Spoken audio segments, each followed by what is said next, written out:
Roh Kudus. Amin. Silakan, Monsinyur. Selamat malam semua. Selamat malam, Monsinyur. Dan terutama kepada yang terhormat Pastor Martinus, Pastor Kepala Paroki Katedral, yang luar biasa ikut ambil bagian dalam pertemuan kita pada malam hari ini. Mendengarkan suara saya ya, jadi terdengar suara saya baik. Terdengar, Monsinyur. Saya berharap sebenarnya memberikan materi yang lain, tapi karena permintaan, selalu saya mengikuti permintaan dari sini adalah berbicara soal sinode para uskup. Wah, ini luar biasa sekali. Jadi aktif di dalam mengikuti apa peran gereja di Santo Mikael PDKK Santo Mikael ini di Palopo. Ya, saya mempersiapkannya, tetapi saya yakin sekali tadi didoakan itu adalah dari Roh Kudus yang biar berbicara. Saya juga di sini sekali lagi tidak berbicara apa-apa. Ini saya hanya membacakan homili Bapak Suci Paus Fransiskus yang saya yakin juga berasal dari Roh Kudus. Jadi saya hanya menyampaikan saja dan saya tidak akan memberikan sesuatu, tetapi hanya menitik beratkan dan menggarisbawahi sesuatu yang lebih tajam lagi untuk apa yang disampaikan oleh Bapak Paus Fransiskus. Keuskupan Purwokerto sebenarnya dari tahun 2019 sudah memulai dengan sinodenya. Dari 5 tahun, 10 tahun, sampai dengan 15 tahun. Lalu sinodenya yang berbeda adalah, nanti kalau kita punya akar katanya yang sama, saya kira sama, hanya berbeda arah, berbeda tujuan, berbeda dasar.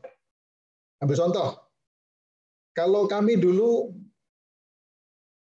pakai sistem apresiatif inquiry.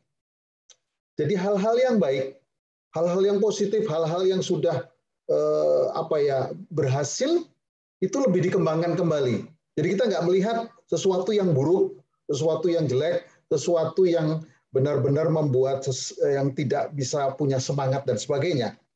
Nah, sekarang sebenarnya sinode dari para uskup atau juga dari paus ini adalah lebih ke arah mau mendengarkan, dan ini kita siap mendengarkan yang tidak pernah didengarkan sebenarnya, yang tidak ada apa-apanya, dan bahkan ini nanti akan menantang kita untuk berani membuka gereja ini ada sesuatu hal yang mungkin tidak baik dan sebagainya. Saya kira sebetulnya sama saja. Sinode itu adalah berjalan bersama. Berjalan bersama untuk tujuan sebetulnya yang sama. Tapi kembali lagi, berjalan bersama dengan siapa? Nanti kalau Paus selalu menekankan, berjalan bersama nomor satu sebenarnya membawa Allah itu dalam seluruh kehidupan kita, dan juga bersama-sama dengan sesama kita. Nah, ini yang saya kira lebih baik, dan kita nanti ada berapa kata kerja, sebetulnya hanya 3, yaitu berjumpa, berjalan bersama itu, lalu juga mulai mendengarkan, dan akhirnya kita bersama-sama untuk berani membedakan hasil dari mendengarkan itu. Baik, para pastor dan juga Bapak Ibu semua yang saya cintai, kita sering kurang ada semacam semangat kekuatan kalau menggunakan sebenarnya Injil yang dipakai, kalau tidak salah ke-28, minggu ke-28, Paus itu tentang Injilnya yaitu Markus bab 10, ayat 17 sampai dengan 30. Jadi itu berbicara tentang orang yang kaya datang kepada Yesus dan bertanya. Lalu yang luar biasa kekayaan di sini yang sering kita tangkap adalah nomor satu kekayaan materi, kekayaan dunia yang ada. Padahal Kalau kita mau dengar dan kita mau baca dan kita benar-benar mengutak-utik kitab suci yang ada, ini luar biasa. Sebetulnya kekayaan yang paling hebat ini adalah kekayaan rohani.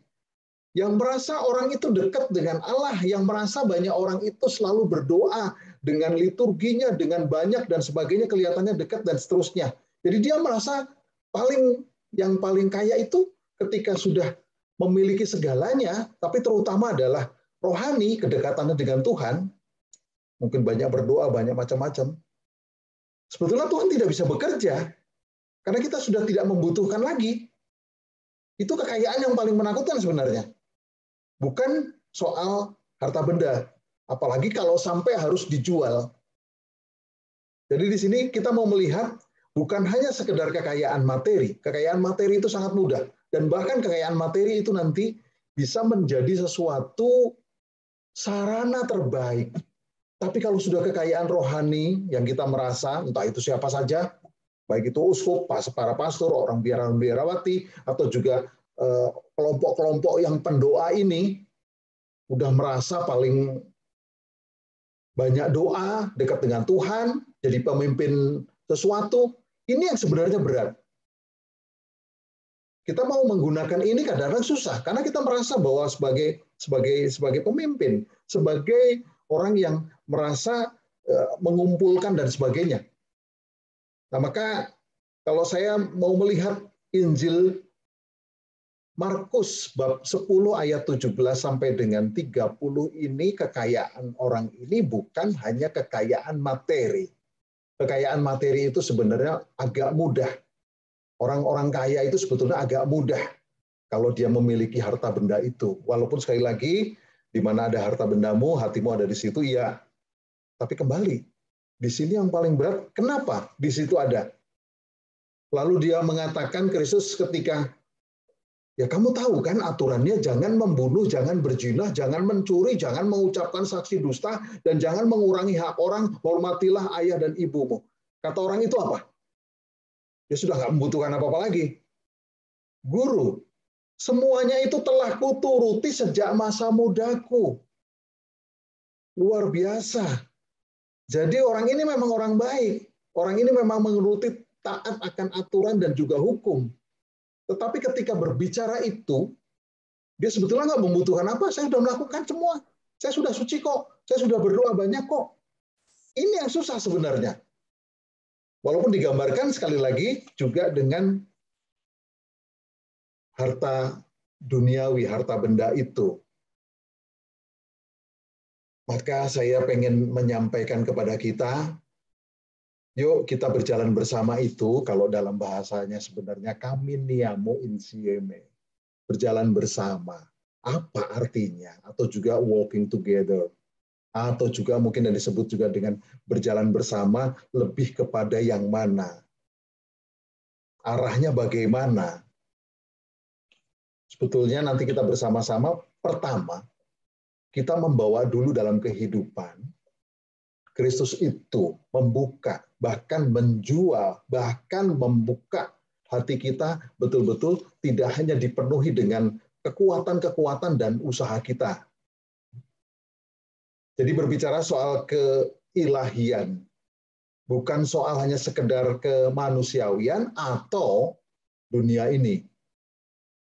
Maka saya pengen menyampaikan kepada kita, benarkah kita sebetulnya selama ini berdoa, lalu juga ke gereja, apakah juga kita mengumpulkan harta benda itu semuanya, itu memang benar-benar kita meyakini Kristus itu adalah penyelamat. Nah, kadangkala ini seperlunya harusnya kita ingat, banyak orang Katolik, terutama yang mengenal Kristus, apakah sungguh berjalan bersama dengan Kristus itu?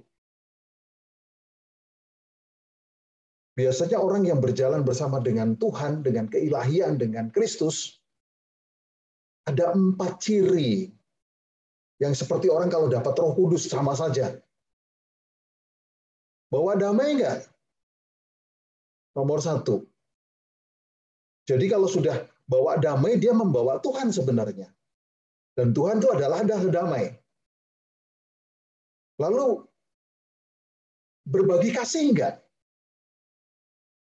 Berbagi itu berarti memberi sesuatu apapun yang dia punyai. Waktu, tenaga, dan seterusnya. Bahkan kekayaan yang kita punyai. Termasuk bukan hanya harta benda, tapi tadi kebaikan-kebaikan atau rohani-rohani tadi. Lalu yang agak cukup berat yang sudah dibuat teladan oleh Kristus adalah apakah kita juga berjalan bersama Tuhan itu memiliki suatu rasa pengampunan nggak kepada orang lain? Bukan hanya sekedar bertobat. Orang mengampuni, orang yang memberi ampun itu pasti bisa bertobat. Tetapi orang bertobat belum tentu bisa mengampuni. Jadi tingkatannya sudah mengampuni dan juga membuat sesuatu netral, tidak mengingat kembali. Dan berjalan bersama dengan Kristus adalah ketika kita juga membawa suatu yang keempat adalah keselamatan. Jangan-jangan kita juga belum. Bagaimana bisa berjalan dengan Kristus, dengan gereja yang lain, atau dan seterusnya, kalau kita sendiri sebetulnya belum mengenal ini. Apalagi, maaf, pengetahuan kita dan juga termasuk kehidupan kita ini belum bersatu dengan Kristus dan belum mengenal Kristus sama sekali. Saya kadang-kadang suka melihat banyak orang-orang Kristiani Katolik yang di luar dugaan semua, bahkan dengan alasan apapun, itu belum pernah berbuat sesuatu soal yang ilahi. Kita belum pernah berbagi. Kita belum pernah juga mau untuk berkorban. Kita belum pernah juga mau untuk bersama-sama disalib. Kadang-kadang masih cari untung dengan gereja, masih cari untung dengan Kristus, masih cari untung dengan Tuhan. Padahal kita semuanya sebenarnya tinggal sekali lagi mensyukuri dan membawa itu. Di mana ada kelemahan, di mana ada sebetulnya kita merasa kosong dan seterusnya, Tuhan masuk di sana dan Tuhan bekerja. Maka kita perlu mengosongkan dan menjual kekayaan yang ada pada kita. Apapun, sekali lagi bukan hanya harta benda dan sebagainya, tetapi seluruhnya yang kita miliki. Jadi kita jangan gampang, para Bapak Ibu kadang-kadang menangkap Kristus itu hanya sebagai nabi. Jangan dibawa ke sana. Kita sering digiring oleh yang bukan beriman pada Kristus, yang tidak beriman pada kitab suci Deuterokanonika kita. Kita nggak kenal betul-betul Kristus sama sekali. Apalagi sampai bisa menangkap sebenarnya homili Paus. Ini luar biasa mendalam sekali. Dan itu adalah suatu tanda teladan Kristus yang berkorban untuk gereja, untuk semua kita umat manusia. Jadi saya sampaikan dengan tegas di sini, mari kita berpikir soal keilahian yang sudah diteladankan Kristus, yang sudah sangat mendalam itu, tidak hanya sekedar berbicara soal tatarannya itu hanya manusiawi belaka. Markus 10 bab 17. Seorang kaya datang kepada Yesus pada waktu Yesus berangkat untuk meneruskan perjalanannya. Injil seringkali menunjukkan kepada kita bahwa Yesus dalam perjalanan. Selalu Yesus dalam perjalanan. Dia berjalan bersama orang-orang, saling berjumpa dan mendengarkan pertanyaan dan kekhawatiran di hati mereka. Nah, sekarang kita dalam kehidupan sehari-hari juga, apakah kita juga sering dalam perjalanan? Perjalanan berarti ada perjumpaan dengan orang lain, mendengarkan, dan bahkan sampai tahu apa sebenarnya kekhawatiran dari sesama kita. Bagaimana mungkin kita nggak pernah, kita aja selalu berpikir kita yang paling menderita, kita yang paling susah, kita yang paling harus diperhatikan. Bagaimana kita bisa memikirkan orang lain? Sering-sering begitu. Kita belum sampai dalam perjalanan. Perjalanan berarti ada perjumpaan.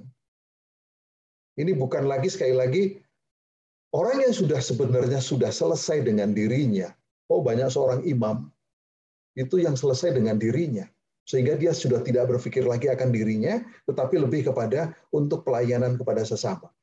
Jadi seorang imam yang sudah ditabiskan,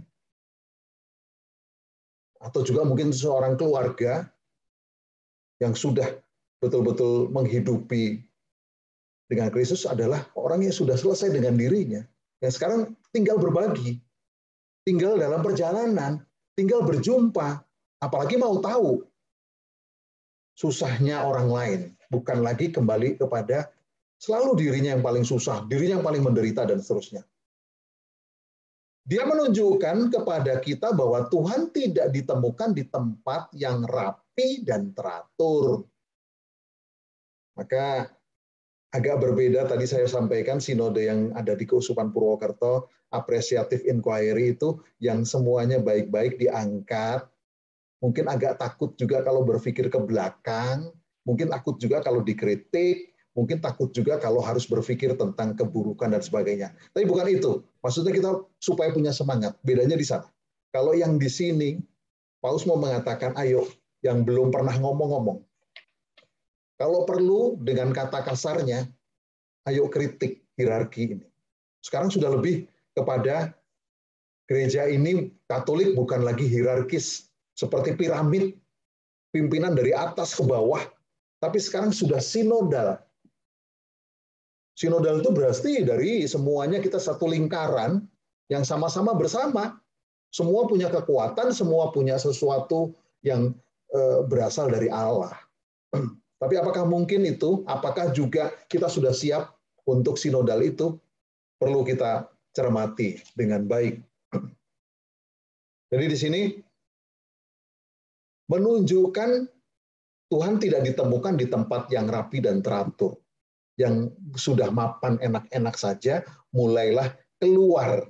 Mulailah untuk mendengarkan. Jauh dari kenyataan, tetapi selalu berjalan di sisi kita dan bersama Dia. Dia menemui kita di mana kita berada.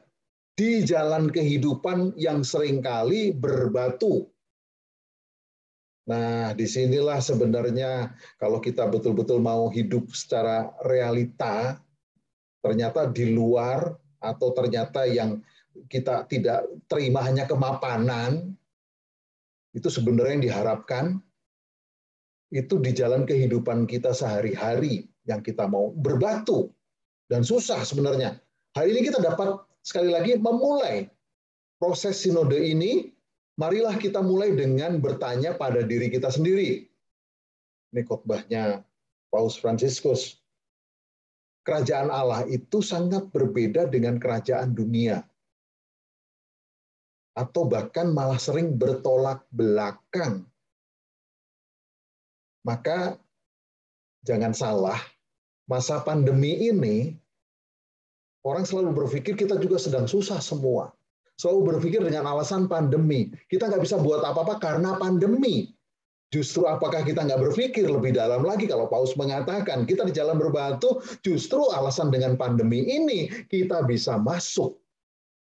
Sarana yang terbaik adalah ketika banyak orang yang sedang susah, kita bisa masuk, melayani. Jadi nggak ada alasan pandemi, terus kita menjadi susah, kita juga menjadi tidak berbuat apa-apa, dan selesai. Apalagi yang paling menakutkan adalah ketika orang sudah nyaman dengan Ekaristi di rumah saja dan tidak perlu bertemu dan tidak perlu hanya ada di online dan seterusnya, dan banyak orang sekarang sudah nyaman di sana. Tidak persiapan hati dan tidak persiapan segala-galanya, pokoknya bisa ikut Ekaristi. Bagaimana mungkin juga bisa menerima tubuh dan darah Kristus yang sudah dikonsakrir? Apakah hanya dengan batin terus?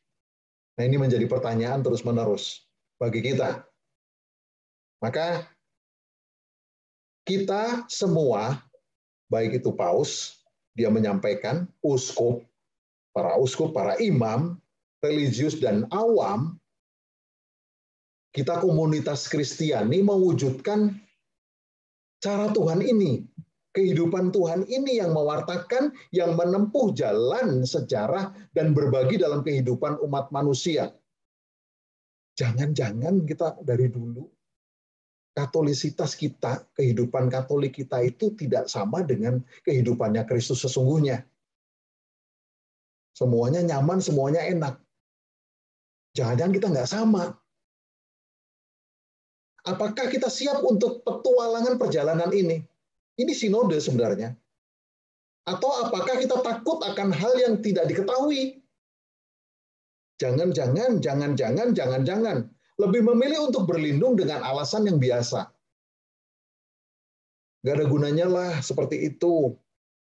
Atau kita selalu melakukan dengan cara ini dan sudah terbiasa. Terus dengar. Kemarin waktu kita juga rapat sinode untuk yang para uskup ini, mengatakan, oh itu hanya untuk Eropa, yang nggak kenal dengan dialogal, yang nggak kenal dengan serawung, yang nggak kenal dengan itu di Eropa atau juga mungkin di mana. Tapi kalau kita sudah sangat terkenal sekali dengan dialog dan sebagainya, ini menjadi pertanyaan, benarkah itu? Jangan-jangan iya, bersamanya, tapi tidak ada sesuatu nilai kebersamaan dan persaudaraan di dalamnya. Bisa bersama-sama ngumpul-ngumpul, tapi tidak ada sesuatu hal yang dapat menghasilkan sesuatu keselamatan, kedamaian, dan berbagi ampun itu. Orang sudah sangat terbiasa sinodal di Asia itu. Apalagi maaf-maaf, kita sering mengklaim, wah Jawa itu sangat sinodal sekali. Semuanya halus-halus, baik-baik, dan ntar dulu. Inilah sebenarnya garis bawahi. Saya mau menyampaikan kesombongan seperti orang kaya ini. Jadi bukan harta bendanya, mungkin dia nggak kaya harta benda. Tapi ngerasa, sudah dekat dengan Tuhan, saya sudah baik, saya sudah banyak doa, saya sudah banyak misa, saya sudah banyak berbuat baik, dan seterusnya, dan semuanya sudah saya lakukan, saya taat hukum, dan seterusnya. Tapi apakah ada suatu inti nilai kualitas di balik itu semua? Di sini yang mau diajak oleh Paus Fransiskus, jangan-jangan kita sombong. Ayo kita mulai buka hati kita, jual semua itu, kita merasa kosong sehingga Tuhan masuk bekerja dan Tuhan membantu kita lebih dalam lagi. Jadi di sini merayakan sinode berarti berjalan di jalan yang sama, berjalan bersama Tuhan dan juga sesama. Dia berjumpa dengan seorang kaya di jalan. Lalu yang kedua, dia kemudian mendengarkan pertanyaannya. Dan akhirnya, yang ketiga, dia membantunya membedakan apa yang harus orang itu lakukan untuk mewarisi kehidupan kekal. Karena tujuan semua orang manusia, tidak ada yang tidak, semua sama, kepada keselamatan kekal, kehidupan kekal.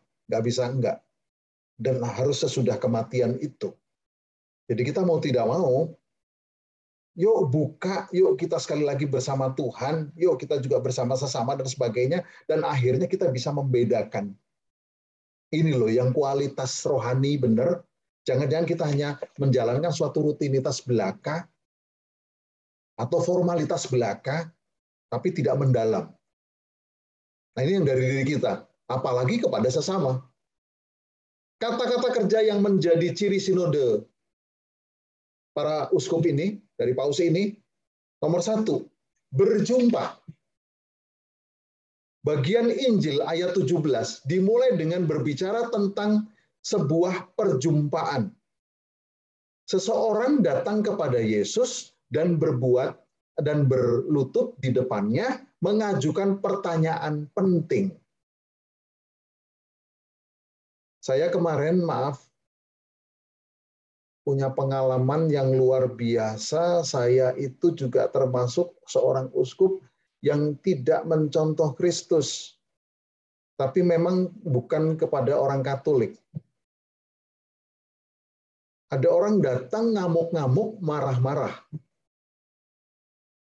Karena saya tidak jelas dan seterusnya, ini adalah laki-laki. preman lah saya sebutkan. Dia bukan Katolik, tapi istrinya Katolik. Istrinya ikut PD seperti ini, tapi ada sesuatu hal lah sedikit. Biasanya orang saking dekatnya panggil dir, panggil sayang, panggil yang disebut juga dengan bro, sis, dan sebagainya. Tapi itu disalah tangkap dan dicemburui oleh laki-laki preman ini. Dan bukan Katolik. Dibawalah, dia nggak mau ketemu yang namanya pastor, paroki, atau apa, dianggapnya langsung ketemu dengan uskup. Ketemulah saya. Orangnya tinggi besar, dan ngamuk-ngamuk. Saya mau tutup PDKK semua. Saya mau tutup gereja. Saya mau tutup luar biasa. Saya akan panggil ormas dan seterusnya. Karena saya tidak tahu menahu apa alasan dan seterusnya. Sama. Saya tidak mendengarkan dan saya ngamuk kembali. Saya langsung, sesudahnya saya minta maaf, saya tidak mendengarkan. Saya ketika dia marah, saya juga melawan marah. Dan untung, bukan Katolik dan sebagainya. Setelah saya minta maaf dan seterusnya, akhirnya bisa selesai semuanya. Jadi, saya bukan yang jadi contoh. Walaupun sesudahnya bisa dibereskan dengan baik, tapi kemanusiawian saya yang luar biasa, karena sudah begitu saya sebagai pimpinan gereja, saya juga ngamuk dan luar biasa, lalu tidak terjadi sesuatu perang, tapi akhirnya dengan permintaan maaf.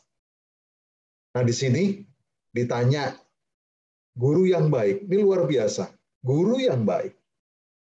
Yesus menjawabnya dengan apa? Apa yang harus diperbuat? Kuperbuat untuk memperoleh hidup yang kekal. Nah, Yesus sebagai kemanusiaannya, pertanyaan yang begitu penting membutuhkan perhatian, waktu, kesediaan untuk bertemu dengan orang lain, dan kepekaan terhadap apa yang menyusahkan diri mereka. Tuhan tidak berdiri sendiri, dia tampak jelas tidak tampak kesal dan terganggu, sebaliknya dia benar-benar hadir untuk orang ini. Dan bukan hanya di situ, tapi dia menjawab, mengapa katakan engkau aku baik? Yang baik hanya Allah. Nah kita sering nggak sadar, itu mau membuka pikiran hati kita, itu kekayaan rohani, itu kadang-kadang kesombongan rohani. Kita tuh senang sekali disebut baik. Kita tuh senang sekali disebut yang namanya mungkin suci dan sebagainya.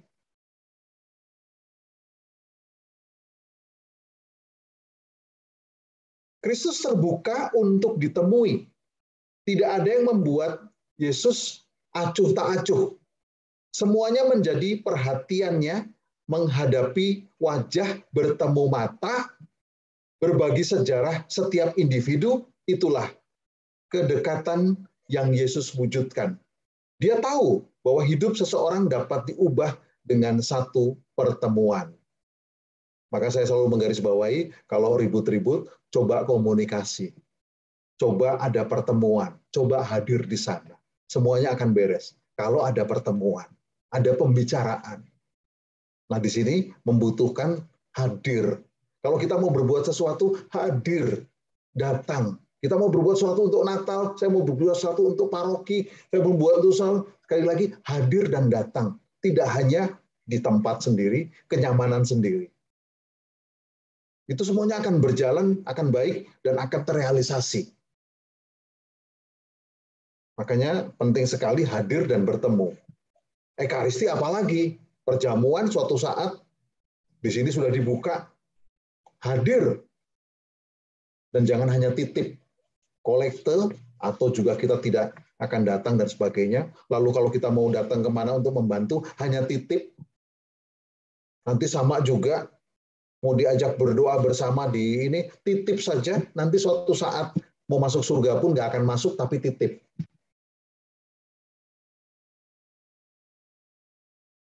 Injil penuh dengan perjumpaan dengan Kristus. Perjumpaan yang mengangkat dan membawa kesembuhan. Jadi kalau kita sekali lagi berjalan bersama dengan Kristus, Kita benar-benar terbuka, dan itu membawa suatu kesembuhan, membawa sesuatu hal yang positif dan baik. Tetapi kalau tidak, kita tidak pernah mendapatkan itu. Yesus tidak terburu-buru atau terus melihat arlojinya untuk cepat-cepat menyelesaikan pertemuan. Dia selalu melayani orang yang bersama dengannya, mendengarkan apa yang orang itu katakan. Atau menganggap ini bukan masalah kita, masalahnya gampang sekali, nggak terlalu penting, ini bukan urusan uskup, ini urusan para imam, ini urusan mungkin biarawati, dan seterusnya. Orang sering begitu, nggak terlalu penting. Jadi tidak mempribadikan, tidak secara privat orang satu dengan yang lain. Nah, di sini pentingnya perjumpaan itu, tatap mata, tatap wajah, dan juga hati. Saat kita memulai proses ini, kita juga dipanggil untuk menjadi ahli dalam seni perjumpaan. Berjumpa dengan Tuhan, kalau kita sudah dengan baik, maka kita juga akan dengan mudah berjumpa dan berjalan bersama dengan sesama. Bukan hanya dengan mengorganisasi acara atau berteori tentang masalah. Maaf, ini bukan mengkritik hari ini juga. Oh, kita kumpul-kumpul, yuk kita gini. Apakah sungguh di sini ada sesuatu perjumpaan dari hati ke hati bersama Kristus dan Tuhan? Bukan hanya formalitas belaka, tapi lebih dalam. Seperti meluangkan waktu untuk bertemu dengan Tuhan dan satu sama lain. Waktu untuk mengabdikan diri pada doa dan adorasi. Apalagi pertemuan-pertemuan kadangkala melihat, maaf, siapa yang berbicara? Oh, uskup datang. Oh, siapa datang? Padahal kadangkala Tuhan hadir itu tidak kepada suatu status-status yang tertinggi tadi. Bisa jadi dari banyak orang. Kita sering melihat sebelah mata, dan kadang-kadang kita melihat formalitas dan status. Kadang-kadang kita melihat itu dianggap orang kaya. Statusnya tinggi, padahal belum tentu suci. Karena tidak membuka hati, merasa paling suci, paling baik, paling benar, paling hebat, sehingga Tuhan tidak bekerja di sana. Bentuk doa yang sering kali kita abaikan, mencurahkan waktu untuk adorasi dan mendengarkan apa yang ingin dikatakan Roh kepada gereja. Ini malah sering terjadi kepada kaum intelektual. Sering-sering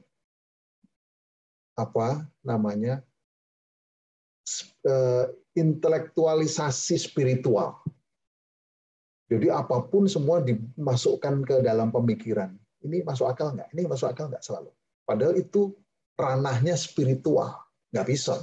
Atau sebaliknya juga. Jangan sampai spiritualisasi intelek. Spiritualisasi otak. Nggak boleh juga. Ranahnya otak, ranahnya pemikiran, nggak boleh dispiritualisasikan. Nanti skrupulus. Sebentar-sebentar takut dosa, sebentar-sebentar, itu juga nggak bagus. Tapi ada ranahnya masing-masing. Di sini sebenarnya, orang kalau semakin tambah pintar, dia tidak akan pernah mau mendengarkan orang-orang yang dianggap di bawahnya. Padahal sekali lagi, spiritual, orang tidak ditentukan oleh status otak manusia. Di sini luar biasa, Paus mendalam sekali soal ini. Saatnya untuk menatap mata orang lain dan mendengarkan apa yang mereka katakan untuk membangun hubungan baik, bentuk peka terhadap pertanyaan saudara-saudari kita. Untuk membiarkan diri kita diperkaya oleh berbagai karisma panggilan dan pelayanan.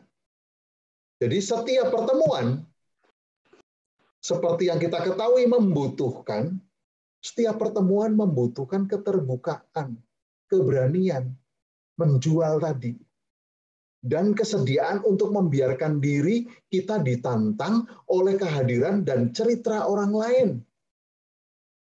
Sudah mulai kosong, itu menjual. Kita merasa udah kosong, kita tidak punya apa-apa. Saya mungkin juga tidak terlalu pintar, saya tidak terlalu suci, saya juga tidak terlalu kaya, maka saya pengen mendengarkan orang lain. Jadi setiap perjumpaan itu bagusnya di situ. Kalau mau berjumpa dengan betul dan bersama. Jika terkadang kita lebih suka berlindung dalam formalitas dan penampilan citra yang tepat, semangat klelikal dan sopan, di mana saya lebih menyerupai Bapa, pengalaman perjumpaan mengubah kita, sering membuka kemungkinan baru dan tak terduga. Maka salah satu yang disebut dengan berjumpa, nomor 1, kalau kita mau buat apa-apa dengan sinode ini, yuk berjumpa dengan apa yang sudah kita lakukan. Setelah Angelus,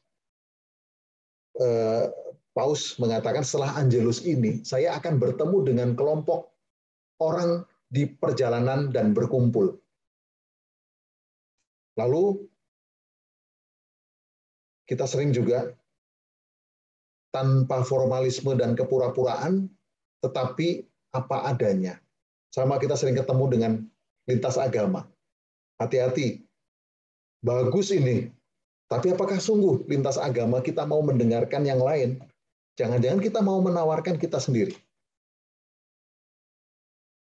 Yang kedua, mendengarkan. Mendengarkan bukan hanya untuk sekali lagi to hear, tapi lebih kepada listen. To listen. Jadi kalau sudah mendengarkan, perjumpaan sejati hanya muncul dengan cara mendengarkan. Ini mendengarkan susah sekali. Yesus mendengarkan pertanyaan orang itu dan keprihatinan spiritual dan eksistensial yang ada di baliknya.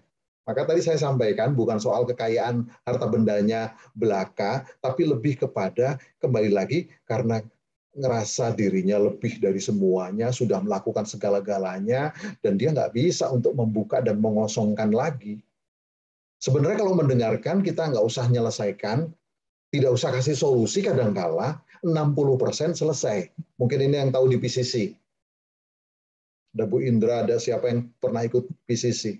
Kadang-kadang kita mendengarkan saja dan mau mendengarkan dengan sungguh, ngerasa yang orang mengungkapkan itu didukung. 60% selesai. Dia nggak butuh mungkin solusi dan sebagainya. Tapi di sini enggak, lebih lagi. Bukan hanya itu, tetapi lebih nanti untuk memberikan keterbukaan dan akhirnya membedakan itu. Dia tidak memberikan jawaban tanpa komitmen atau menawarkan solusi yang sudah dikemas sebelumnya. Jadi nggak pakai tuh, saya sudah kalau nanti ditanya ini akan jawab ini, ditanya ini akan jawab ini. Biar Roh Kudus sendiri yang masuk. Biar Roh Kudus sendiri yang berbicara. Dan sesuatu yang baru. Tetapi dia tidak juga berpura-pura menanggapi dengan sopan. Hanya sebagai cara untuk menolaknya dan melanjutkan perjalanannya. Yesus hanya mendengarkan. Betapapun waktu yang dibutuhkan, dia tidak terburu-buru. Yang penting dia tidak takut untuk mendengarkan orang tersebut dengan hatinya dan bukan hanya dengan telinganya. Maka coba kalau kita mau mengikuti Kristus sungguh dan kita mau menjadi pelayan yang sungguh, nanti 3 ini yang dilakukan oleh Paus, yang dilakukan juga oleh Kristus, kita benar-benar terbukti. 1, berjumpa. Itu pasti akan ada sesuatunya. Lalu nanti mendengarkan. Nanti kita juga akan bisa menyelesaikan atau juga dan seterusnya. Tapi sekali lagi, kalau kita nggak berani juga untuk berjumpa, nggak berani untuk hidup secara realita, nggak dapat apa-apa. Memang dia melakukan lebih dari sekadar menjawab pertanyaan orang kaya itu, Kristus. Dia membiarkan seorang kaya itu menceritakan kisahnya untuk berbicara dengan bebas tentang dirinya sendiri. Kristus mengingatkan dia dengan perintah-perintah. Dan orang itu mulai berbicara tentang masa mudanya untuk membagikan perjalanan religiusnya dan usahanya untuk mencari Tuhan. Nah, ini tadi saya garis bawahi, kekayaan nomor 1 itu. Hati-hati kita dengan, jangan-jangan kita juga nggak kaya dengan materi, tapi kita kaya dengan sok suci itu. Sok segalanya, sok baik, sok dekat dengan Tuhan. Sok yang disebut dengan menjalankan suatu ritual dan liturgi-liturgi yang berkali-kali itu kita sudah menjadi suci. Ini terjadi setiap kali kita mendengarkan dengan hati. Orang merasa bahwa mereka didengarkan, bukan dihakimi. Nah ini kalau sudah didengarkan lalu kita mulai dan tidak dihakimi, itu adalah suatu tanda nanti dia bisa menentukan sendiri. Mereka merasa bebas untuk menceritakan pengalaman mereka sendiri dan perjalanan spiritual mereka. Mari kita bertanya pada diri sendiri secara terus terang selama proses sinode. Kita diajak bersama Kristus.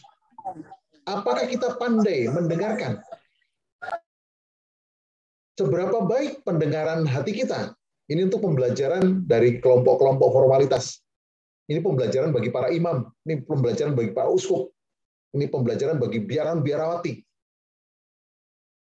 Benarkah kita bersama dengan Kristus dan berjalan itu dan mendengar itu paling susah.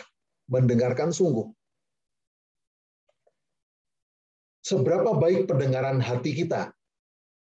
Apakah kita mengizinkan orang untuk mengekspresikan diri? Berjalan dalam iman meskipun mengalami kesulitan dalam hidup dan menjadi bagian dari kehidupan masyarakat tanpa terhalang, ditolak, atau dihakimi. Saya jujur terus terang, kadang-kadang sulit sekali mendengarkan dan bahkan kayaknya ngebuang waktu, bertele-tele, lalu kita sering menganggap ringan masalah itu, lalu kita tidak berjalan bersama. Kita tidak membawa Tuhan. Kita tidak berjumpa dari hati ke hati, apalagi sampai mendengarkan. Berpartisipasi dalam sinode berarti menempatkan diri kita di jalan yang sama dengan sabda yang menjadi daging. Maka para pastor, Bapak dan Ibu Saudara yang terkasih, saya jamin sekali di dalam tempat yang lain dan seterusnya Kristus itu adalah sabda Allah.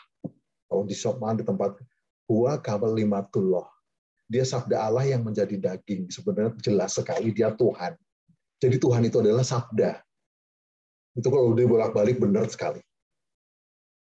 Maka kita juga apakah kita hidup dalam sabda, dalam Tuhan, dalam roh Allah itu. Artinya mengikuti jejaknya, mendengarkan perkataannya bersama dengan perkataan orang lain.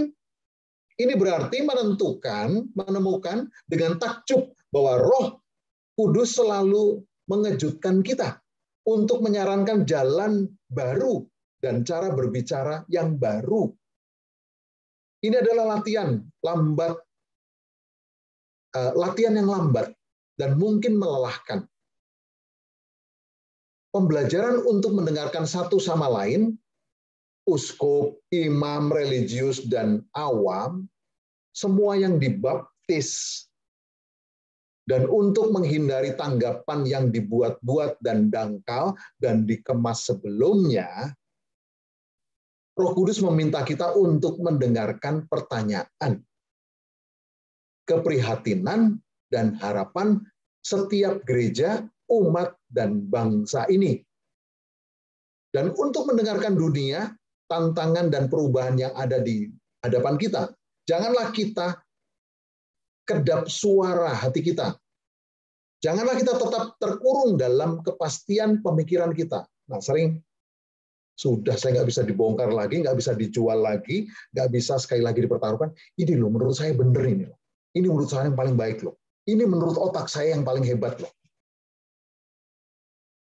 Kita sering terkurung oleh kepastian atau pemikiran kita. Kita nggak mendengarkan. Ini dalam sekali sebenarnya Paus mengajak untuk itu, dan kita siap nanti dari umat yang mau mengeluh tentang apapun, monggo. Saya silahkan. Kita siap untuk membenahi gereja ini, membenahi pengikut-pengikut Tuhan ini. Begitu seringnya, kepastian kita bisa membuat kita tertutup kalau tanpa Roh Kudus. Tadi saya sampaikan, jadi saya mengulang kembali, kekayaan itu adalah terutama yang paling menakutkan adalah ketika kita merasa paling suci, paling benar, paling segalanya, paling pintar, dan seterusnya, sehingga menutup Allah, Roh Kudus, sehingga nggak masuk dan bekerja yang sesungguhnya, yang sebenarnya. Dan kita tidak mendengarkan itu. Maka kita perlu menjual semua itu. Nggak ada artinya semua. Mari kita saling mendengarkan. Jadi saya pernah menyampaikan justru kepastian itu, kalau nggak salah menurut Descartes, cogito ergo sum, kepastian itu dari keraguan-raguan. Jadi nggak ada kepastian di dunia ini, tapi dari keraguan-raguan. Semakin orang ragu, semakin mengejar keraguan-raguan itu.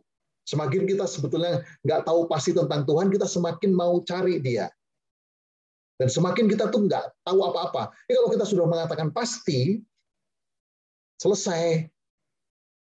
Saya sudah punya, dan ini otak saya, ini udah pemikiran saya, selesai. Kita harus selalu terus kepastian itu adalah dari keraguan. Sama juga dengan saya sampaikan, orang yang memiliki harapan itu yang bahagia. Tapi orang yang sekali lagi tidak pernah punya harapan, dia tidak akan mencapai kebahagiaan. Walaupun sekali lagi kebahagiaan itu sendiri belum diraih, tapi sudah punya harapan, bahagia dia. Maka kita perlu punya harapan. Sama dengan yang dikatakan orang yang gagal itu sebetulnya bukan gagal, tapi berhenti berusaha. Berhenti berikhtiar. Yang ketiga, yang terakhir, akhirnya membedakan. Perjumpaan dan mendengarkan bukanlah tujuan dengan sendirinya. Meninggalkan segalanya seperti sebelumnya. Sebaliknya, setiap kali kita masuk dalam dialog, ini bagus sekali. Kita siap dialog ya, siap ngomong, siap ngadu, jangan takut dengan sekali lagi dengan apapun. Kita sulit sekali kalau mau dialog, nanti jangan-jangan menyerang ya sebagai kemapanan kita dan seterusnya. Kita mulai dialog. Bahkan kalau di kita pernah ada namanya, mungkin pastor pasti jelas sekali, yang namanya correctio fraterna. Correctio fraterna itu betul-betul supaya menjadi ada jalan keluarnya baik. Kadang-kadang kita tuh seperti yang di Johari Window. Kita tuh salah, tapi kita nggak tahu salah. Kita tidak baik, kita nggak tahu baik. Yang tahu orang lain. Orang lain yang memberitahu kita. Kita akan terbuka itu. Tapi jangan-jangan juga terbalik. Bukan hanya itu, tapi lebih kepada kita sudah menentukan segala-galanya dan kita menganggap betul. Padahal kita salah. Jadi perlu ada suatu correctio fraterna. Dialog, berani mengatakan. Tapi sekali lagi saya mengatakan, memang tidak harus. Jadi sinode ini ada bagusnya ketika kita siap untuk dikritik, bahkan yang jelek dan nggak bagus. Tapi yang sinode Keuskupan Purwokerto juga bagus.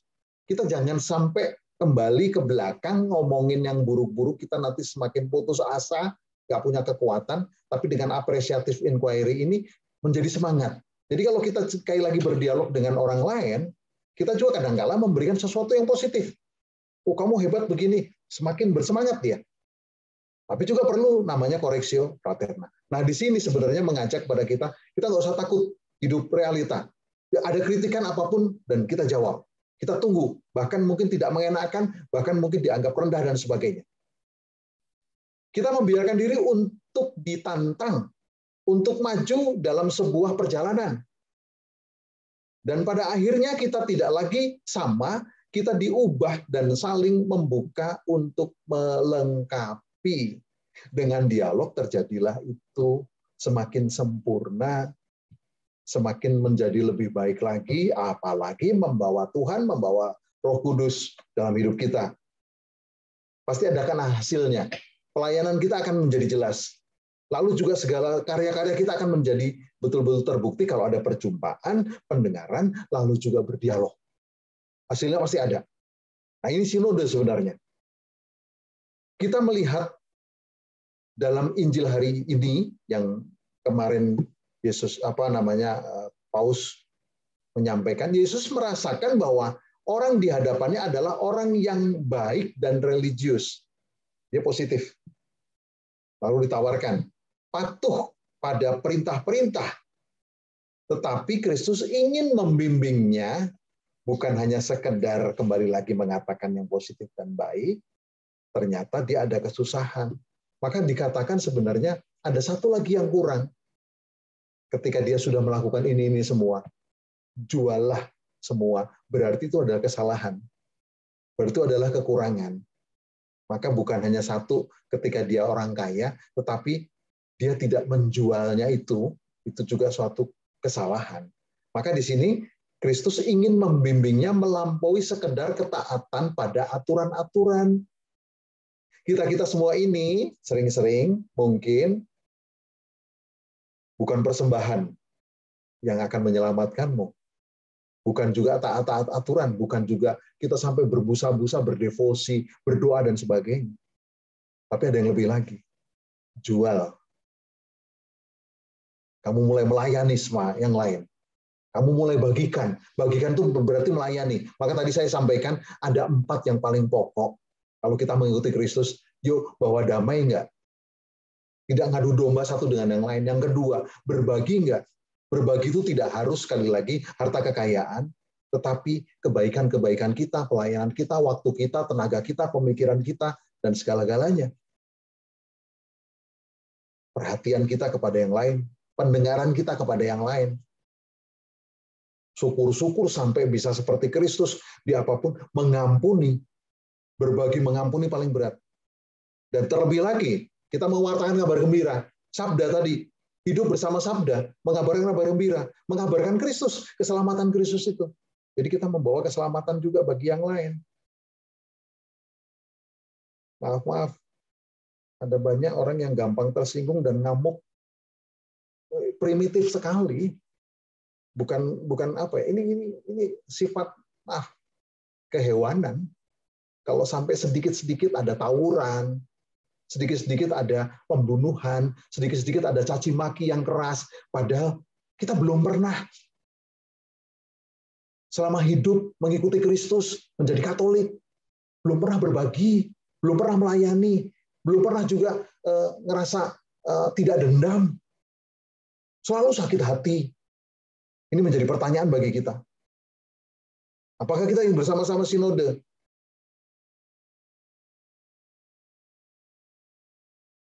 Melalui dialog, dia membantu orang itu untuk membedakan. Jadi ada banyak orang, sebenarnya ada banyak orang yang sudah bijaksana, jadi kalau menyelesaikan masalah itu tidak ngasih tahu aturan. Gini, tidak. Tetapi memberikan suatu pengalaman-pengalaman yang baik, akhirnya dia bisa memutuskan sendiri, dan tidak merasa dihakimi. Ini sinode berjalan bersama ini, dapat menghasilkan sesuatu, dan kita siap untuk mendengarkan. Yesus mendorong orang itu untuk melihat ke dalam terang kasih yang Tuhan sendiri telah menunjukkan melalui tatapannya. Dan untuk melihat dalam terang itu apa yang benar-benar dihargai dalam hatinya. Dengan cara ini, untuk menemukan bahwa dia tidak dapat mencapai kebahagiaan dengan mengisi kehidupannya dengan lebih banyak ibadah. Ini luar biasa. Kadang-kadang kelihatan Paus, waktu kita pertemuan atlet Mina, sering orang baru lulus liturgi, gila dahsyat. Paling susah sebenarnya bernego, berdialog dengan orang-orang liturgi. Lebih gampang dengan teroris. Kita mengatakan negonya itu. Karena liturgi itu lurus banget. Kalau nggak begini ini salah, kalau nggak begini ini nggak ini, dan sebagainya. Itu paling susah. Makanya Paus pernah menyampaikan, kamu tahu sendiri kan saya Yesuit. Saya tidak terlalu liturgi mengarah ke sini. Dan sebenarnya di sini juga mau menyampaikan, bukan itu nomor satu. Bukan berarti kita juga nggak taat liturgi itu adalah yang baik, bukan. Tapi bukan itu nomor satu. Ketaatan-ketaatan pada aturan-aturan dan sebagainya, lalu kita harus dan bahkan berani melanggar liturgi kalau demi untuk kasih dan pelayanan dan pengampunan bagi sesama, ini yang lebih di dalam. Walaupun sekali lagi itu membutuhkan sesuatu, di sini dikatakan dengan cara ini untuk menemukan bahwa dia tidak dapat mencapai kebahagiaan dengan mengisi hidupnya dengan lebih banyak ibadah saja, tetapi dengan mengosongkan dirinya sendiri. Tadi saya bilang, udah terlalu banyak, otak udah terlalu tinggi sekali, malah menghambat kadang-kala, dan merasa sombong tadi. atau juga kekayaan itu sendiri, merasa suci. Menjual apapun yang menghabiskan ruang di hatinya untuk memberi ruang bagi Tuhan. Saya bilang tadi, kalau kita benar-benar sekali lagi kosong dan Tuhan bekerja. Kalau kita merasa kita penuh, kita kaya, kita segala-galanya kita memiliki, Tuhan nggak pernah bisa bekerja dan tidak pernah bisa masuk. Karena kita menolak dengan sendirinya. Karena kita tahu segalanya dan tidak membutuhkan bantuan Tuhan. Di sini juga menjadi pelajaran berharga bagi kita. Sinode adalah suatu proses penegasan rohani, penegasan gerejawi yang terungkap dalam adorasi dan doa dan dalam dialog dengan sabda Allah. Jadi saya mau menggarisbawahi yang terakhir, sinode adalah berjalan bersama, tetapi pertama, ada roh Tuhan, ada roh kudus. Lalu kita bersama tatap muka berjumpa dengan siapapun juga yang kita jadi tahu kebutuhan-kebutuhan dan juga yang disebut dengan kita jadi tahu kesusahan sesama. Bukan hanya memikirkan di tempat kita sendiri, kesusahan diri kita sendiri. Berarti kita mendengarkan. Lalu selanjutnya, kita tidak menghakimi, tetapi berjalan bersama, oke, kita dengarkan semua, kita akan menjadi lebih baik, dan kita akan menjadi sesuatu yang bisa karena kekuatan Roh Kudus itu, akhirnya bersama-sama, gereja, bersama-sama Tuhan, bersama-sama dengan sesama, kita bisa menyelesaikan banyak permasalahan sesama kita, dan tentunya juga kita dapat selalu memuji dan memuliakan Tuhan. Jadi di sini sinode bersama-sama berjalan bersama itu tetap kita mengosongkan semuanya yang ada di diri kita bersama dengan orang lain, sesama kita, dan juga pertama-tama supaya Tuhan masuk dan kita menjual semuanya yang kita miliki, lalu kita bagikan kepada sesama kita. Itu yang disebut dengan sinode, dan itulah kalau kita mau melayani sesuai dengan cara Kristus, cara sabda Tuhan, cara Injil, cara benar-benar kehidupan kita untuk menunjukkan kasih kita, pengampunan kita kepada sesama melalui teladan Kristus. Amin. Terima kasih banyak Monsinyur untuk sharingnya malam hari ini. Malam hari ini puji Tuhan, terima kasih Pastor sudah ikut bergabung dengan kita, Pastor Martinus Pasomba. Terima kasih supportnya untuk ikut bergabung. Ada banyak yang ikut malam hari ini. Shalom semuanya, boleh nggak kasih lambaian tangan nih yang ada dimanapun, yang masih semangat. Terima kasih Monsinyur, terima kasih semua. Terima kasih Pastor. Kesempatan. Sangat menarik. Ya. Pastor Martinus mungkin mau kasih kesan-kesan Pastor tentang materi malam hari ini. Ya, pertama kita ucapkan limpah terima kasih kepada Monsinyur yang memberikan pencerahan kepada kita supaya saya tidak perlu ulang lagi bahwa kita bisa sungguh berjalan bersama dengan Tuhan dalam hidup dan karya kita. Dan saya kira apa yang disampaikan Monsinyur tadi itu sungguh-sungguh terjadi dalam kehidupan kita bahwa memang perlu kita berjumpa dengan Kristus lewat saudara-saudara kita yang mungkin itu tidak mampu. Ya, saya juga tadi siang itu mengalami pengalaman yang sama, mirip-mirip yang disampaikan Monsinyur tadi, ya. Jadi ya, beberapa hari ini ada orang yang selalu WA sama saya dan ini terus saya bilang nanti kita ketemu.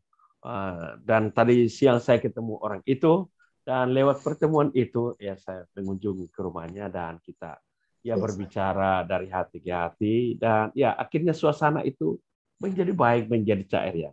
Jadi itu, dan saya kira ke depan itulah yang saya kira perlu kita coba. Dan tentu saja mesti banyak saudara kita yang juga membutuhkan kebersamaan kita dan kita hadir di sana sebagai utusan Tuhan. Saya kira. Terima kasih Monsinyur. Terima kasih semua. Ya, silakan lanjut. Ya, banyak yang membutuhkan kehadiran. Salah satu, tapi jangan sampai keenakan kita dengan Zoom. Seperti Monsinyur tadi bilang nih, sangat banyak Monsinyur menurut saya di semua gereja. Dari Malaysia gimana? Malaysia gimana? Gereja udah pernah mulai ramai nggak? Jangan sampai Malaysia juga udah kena nih. Enakan nge-zoom. Gimana Malaysia? Mana Oke. Malaysia nih? Gimana Oke, ibadah Malaysia? kalau di Malaysia belum lagi penuh lah, tapi puji Tuhan sudah makin ramai dibuka. Puji Tuhan lah, makin bertambah umat, sangat bersyukur lah. Berarti masih antusias untuk ikut hadir langsung dalam Ekaristi. Tapi ada juga yang masih terlena dengan online, tapi kita berdoalah bagi mereka. Kita cek dari mana saja malam ini. Oh, Timur jauh nih, Timur Leste saya lihat ada malam hari ini. Timur Leste boleh. Timur Leste bagaimana Pak? Oh, Pak Albino. Pak Albino. Ya, selamat malam. Selamat malam. Tidak ada lagi online. Sekarang semua di paroki. Ada 3 keuskupan di Timor Leste. Itu sekarang tidak ada online. Semua tatap muka setiap minggu, setiap hari. Jadi tidak ada online lagi. Bagus. Nah, luar biasa Timor Leste. Sudah vaksinasi Pak Albino ya semuanya? Sudah? Ya, sudah. Vaksin semua. Oh, luar biasa. Jayapura, gimana Jayapura? Jayapura bagaimana nih? Sudah kembalikah juga offline? Sudah Jayapura sekarang offline full. Puji Tuhan, banyak semuanya. Di Jayapura semuanya sudah offline, tapi kami ibadahnya juga itu tetap online. Oh, jadi ada yang online, ada offline. Iya, betul. Bagaimana Bu? Pada antusias ke online atau ke offline nih? Kami full sampai di luar sekarang ibadahnya. Jadi seminggu ini dibikin misa 2 kali, jam 8 dengan sore jam 6 sore. Nanti misalnya yang jam 8 itu sekaligus langsung misa online. Bagus banget. Berarti umat kita Monsinyur masih banyak yang sangat merindukan Ekaristi. Ya, walaupun tidak dipungkiri ya, kayak ada beberapa yang memang masih terlalu terlena dengan online. Tidak apa-apa kalau memang sekali lagi peraturan dari pemerintah, kita juga harus taat dari peraturan pemerintah yang memang kalau mungkin keadaannya sangat mendesak, saya pikir ya kita juga harus realitasnya yang ada seperti itu. Hanya memang takutnya semangat bertemu dalam Ekaristi perjamuan itu menjadi mengendur sebetulnya. Kalau di Jawa di sini kebanyakan baru 50%. Jadi boleh 50% dari kapasitas gereja, sehingga harus jaga juga ketat. Itu nggak jadi masalah. Tapi orang malah berbondong-bondong untuk pengen misa. Pengen untuk misa offline. Ini yang semangatnya cukup bagus. Kemarin ada ulang tahun Katedral Purwokerto, lalu sekaligus juga pelantikan prodiakon dan seterusnya. Itu luar biasa banyak. Dan nanti Natal diperkirakan nambah jam Ekaristi, nambah jam misa, sehingga tetap 50% kita taat dengan aturan-aturan, tapi misanya semakin banyak. Jadi dibagi juga waktunya. Saya kira baik itu. Tapi fasilitasnya Monsinyur, karena memang kalau dibilang rindu sepertinya sangat banyak yang sangat merindukan Ekaristi. Tapi banyak yang merindukan Ekaristi. Malam hari ini materi yang Monsinyur bawakan ini sebenarnya banyak yang tersinggung. Saya pun merasa Monsinyur. Karena kita membuat Zoom ini salah satunya itu untuk memfasilitasi orang yang sangat ingin bertemu. Namun yang Monsinyur bilang tadi, apakah benar kita merasakan kebersamaan, kesatuan hati, entah dengan kita yang ada di dalam dan kesatuan hati dengan Tuhan. Boleh saya meminta dong, siapa nih malam hari ini yang boleh sharing pengalamannya, perbedaan antara kita ikut offline dan online? Seberapa dekat kita dengan arti dari online ini terhadap maksudnya apa ke online ini membawa hal yang baik, membawa kedekatan kita kepada Tuhan. Ini sekaligus kita mengevaluasi sekaligus ya. Karena Zoom ini sudah berlangsung, PDKK kita ini sudah berlangsung sudah cukup lama sebenarnya, sudah dari tahun lalu. Nah, dilemanya kita dalam PD ini, apakah kita akan terus dengan online atau kita kembali ke offline? Jangan sampai kualitas online kita hanya yang Monsinyur tadi bilang, ini hanya kayak event yang kita buat saja, tanpa kita melihat tanpa adanya kualitas yang akhirnya terbangun. Walaupun tujuan utama dari PD ini adalah membangun kualitas iman dan tetap mendekatkan umat karena kita dalam persekutuan. Nah, saya berharap ada yang mau sharing di sini. Bagaimana nih pengalamannya? Apa yang Bapak Ibu dapatkan dari online kita selama kita PD? Atau mungkin ada yang mau bertanya? Silahkan. Tadi Monsinyur sudah bilang kan, maksudnya terbuka kalau ada yang mau bertanya atau mau mengkritik terhadap hierarki. Biasa kan kadang ada yang sungkan atau gimana kan Monsinyur. Ya silahkan Bapak Ibu. Kebetulan ada Monsinyur di sini. Ya, silahkan. Mungkin Pak Andarias. Pak Andarias ada ya? Sui. Pak Anda. Kayaknya ada yang mau tanya, Sui. Ada yang mau ditanya nggak? Ini Jimmy mau bertanya itu saya lihat. Oh, Ko Jim, boleh tuh. Jangan di belakang terus, Ko Jim. Coba tanya Ko Jim. Atau mau sharing kah, terserah boleh. Ya, baik. Terima kasih kesempatannya. Padahal saya tidak mau bertanya, tapi ditodong. Ya, Monsinyur, terima kasih atas materinya yang luar biasa. Terima kasih. Begini, Monsinyur, mau tanya sedikit. Terkadang kan kehidupan Kristiani itu seperti ibaratnya mercusuar. Jadi kita itu terkadang ditempatkan di tempat yang seharusnya itu berada di tempat yang gelap agar menjadi terang atau penunjuk arah bagi sesama. Tapi terkadang kita yang hidupnya sebagai mercusuar ini merasa nyaman berkumpul dengan sesama terang, tidak mau membawa diri ke tempat yang seharusnya. Gimana menyikapi hal itu, Monsinyur?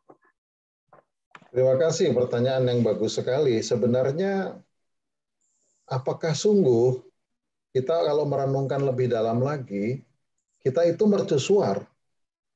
Apakah kita yang pembawa terang?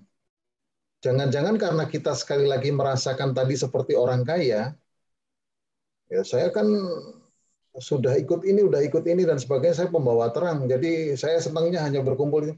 Jangan-jangan saya yang harus diterangi.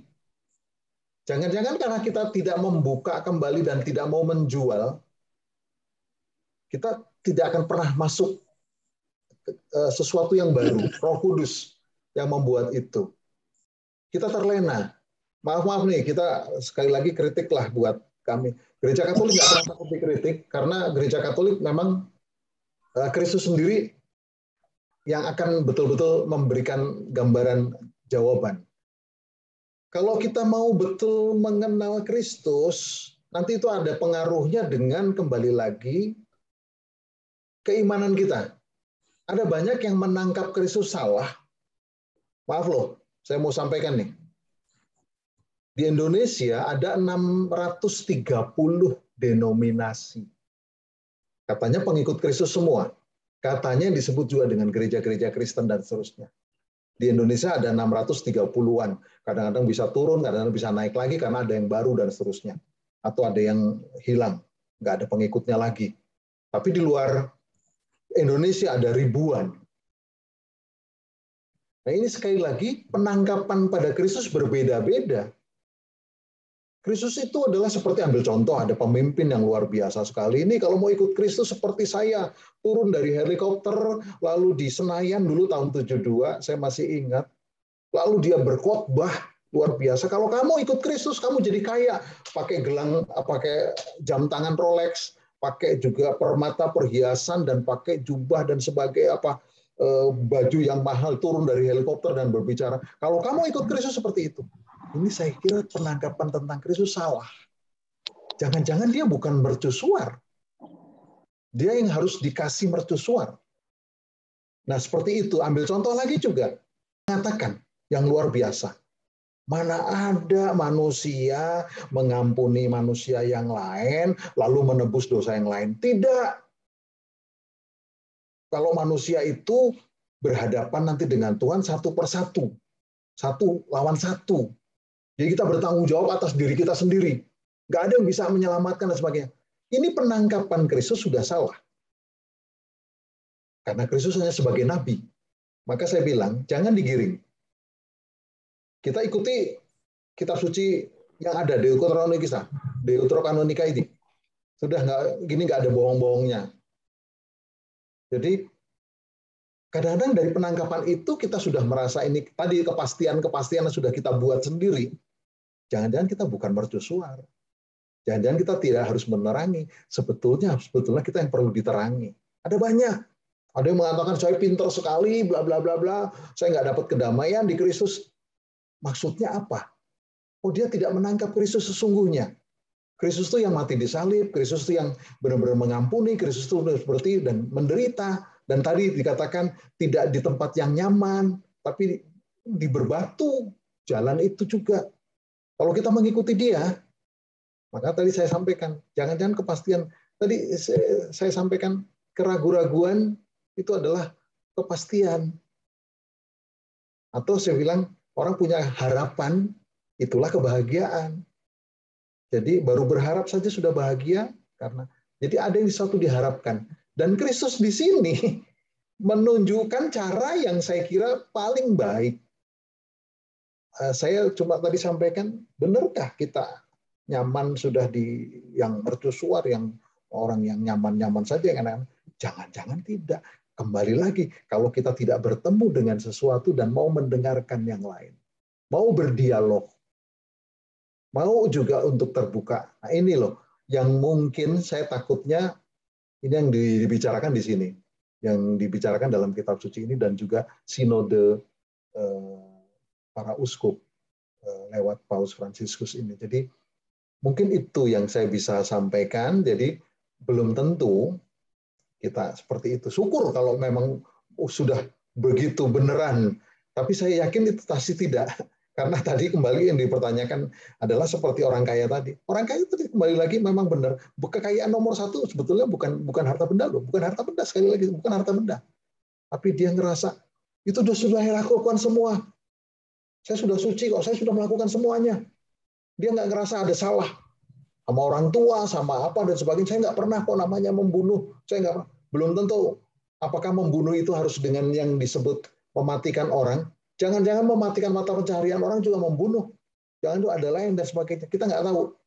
Nah maka kekayaan yang paling menakutkan sebenarnya otak manusia. Kita merasa, kita lebih suci, kita lebih sudah jadi terang, kita sudah diselamatkan, kita sudah paling pinter, sehingga nggak ada perjumpaan untuk mendengarkan. Dia nggak berani menjual. Orang menjual itu kosong loh. Wah, saya udah nggak punya apa-apa, sudah dibagikan. Saya mulai menjadi yang membutuhkan terang itu. Bukan lagi yang mempunyai terang. Mungkin itu kalau menjawab, Pak. Makasih. Makasih, Monsinyur.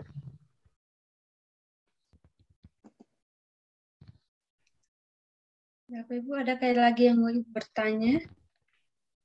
Ibu Ada nih, Ning, saya boleh? Silahkan. Saya Andi. Maaf, saya nggak on cam supaya lebih bagus ininya. Jaringannya, maaf ya. Perkenalkan, saya dari Jakarta, dari Paroki Stefanus Cilandak, Romo dan Monsinyur. Saya kemarin baru ada pertemuan lingkungan untuk bersinode ya di lingkungan. Nah itu ada beberapa yang menjadi salib di paroki kita. Yang pertama adalah sakramen tobat itu. Jadi sangat kurang orang yang merasa perlu untuk melakukan itu. Itu satu, karena dirasakan memang belum ada kebutuhan, kan begitu. Seakan-akan harus kepepet, baru itu dirasakan. Atau juga memang tidak dirasakannya sentuhan kasih dari Tuhan sendiri, sehingga dia tidak merasa bahwa siapa yang bisa mengampuni saya, seperti itu. Lalu kedua juga katekese keluarga. Jadi di akar rumput itu seakan-akan tenang begitu ya. Kan terlihat juga dari online hampir 2 tahun, lalu orang minat untuk ke gereja, bukan harian ya, kalau harian memang sedikit. Yang mingguan itu menjadi berkurang, padahal itu sudah dibuat 5 kali misa waktu misa begitu ya. Yang datang itu kurang dari kuota yang diberikan. Bisa mungkin 80% atau hanya 70%. Jadi itu pun kuota sudah diturunkan dari kapasitas gereja begitu kan. Jadi terasa sekali bahwa itu kurang begitu umat yang ke gereja. Jadi katekese keluarga dirasakan penting, cuman belum tahu bagaimana polanya. Karena kan tenaga katekis itu juga secara kuantitas dan kualitas itu kan juga perlu ditingkatkan. Ini yang dirasakan di paroki kami. Nah, mungkin boleh diberi masukan juga dari, nah kebetulan memang Monsinyur adalah dari Yesuit. Saya di sesi yang lalu ikut latihan rohani pemula Monsinyur. Nah, itu di situ saya merasakan atau banyak sekali yang bersaksi bahwa mengalami kasih Kristus lalu melakukan pertobatan, termasuk saya sendiri. Nah, itu mungkin ya kalau memang salah satu pola yang bisa dipakai LRP ini, itu mungkin yang terpikirkan oleh saya, tapi kan hanya saya sendiri di paroki yang ikut. Jadi ini memang saya sendiri juga di sesi yang sekarang menjadi fasilitator atas kemauan sendiri, dan ya mudah-mudahan lah ada jalan, diberi kekuatan oleh Roh Kudus dan terang Roh Kudus untuk bisa melakukan sesuatu, meskipun polanya seperti apa saya belum tahu begitu. Mungkin ada masukan dari Monsinyur. Terima kasih Monsinyur. Terima kasih Pak Andi. Betul Pak, sebenarnya dunia, Gereja Katolik dunia membutuhkan rekatekisasi. Makanya Indonesia belum ada dokter katekese.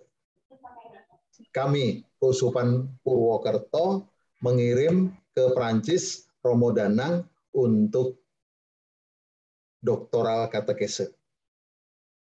Jadi perlu rekatekisasi dunia.